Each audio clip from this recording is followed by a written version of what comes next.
लोकसभा सार्वत्रिक निवडणुकीच्या अनुषंगाने मतमोजणी हा अत्यंत महत्त्वाचा टप्पा. मतमोजणीच्या कर्तव्यावर असलेल्या सर्व संबंधित अधिकारी कर्मचाऱ्यांना सोपवलेल्या कामे अधिक जबाबदारीने व अचूकपणे पार पाडावे असे निर्देश निवडणूक निर्णय अधिकारी तथा जिल्हाधिकारी सौरभ कटियार यांनी संबंधित नोडल अधिकाऱ्यांना दिले आहे. अमरावती लोकसभा निवडणुकीची मतमोजणी येत्या 4 जूनला संत गाडगेबाबा विद्यापीठासमोरील लोकशाही भवन येथे होणार आहे. त्या अनुषंगाने जिल्हाधिकारी यांनी आज महसूल भवन येथे विशेष आढावा बैठक घेतली. या बैठकीला अप्पर जिल्हाधिकारी सूरज वाघमारे, पोलीस आयुक्त नवीनचंद्र रेड्डी, उपजिल्हा निवडणूक अधिकारी शिवाजी शिंदे, निवासी उपजिल्हाधिकारी अनिल भटकर यांच्यासह 6 विधानसभा मतदारसंघ सहाय्यक निवडणूक अधिकारी व कार्यान्वयन यंत्रणांचे प्रमुख प्रामुख्याने उपस्थित होते. 4 जूनला सर्वसाधारण मोजणी व पोस्टल बॅलेटची मतमोजणी केल्या जाणार आहे. यासाठी 6 टेबल असणार असून एका हॉलमध्ये 18 टेबल, त्याप्रमाणे 6 हॉलमध्ये 108 टेबलवर ही मतमोजणी होणार आहे. मतमोजणीसाठी सहाय्यक निवडणूक अधिकारी कर्मचारी यांची नियुक्ती करण्यात आली आहे. त्याच अनुषंगाने कंट्रोल युनिट व्हीव्हीएम हाताळण्याबाबत ही माहिती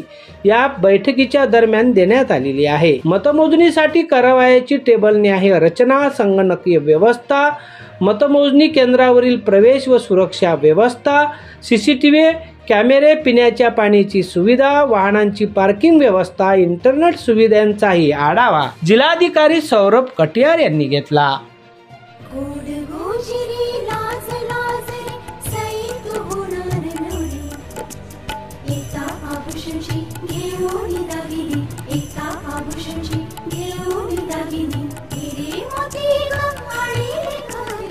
तीच परंपरा, तोच विश्वास.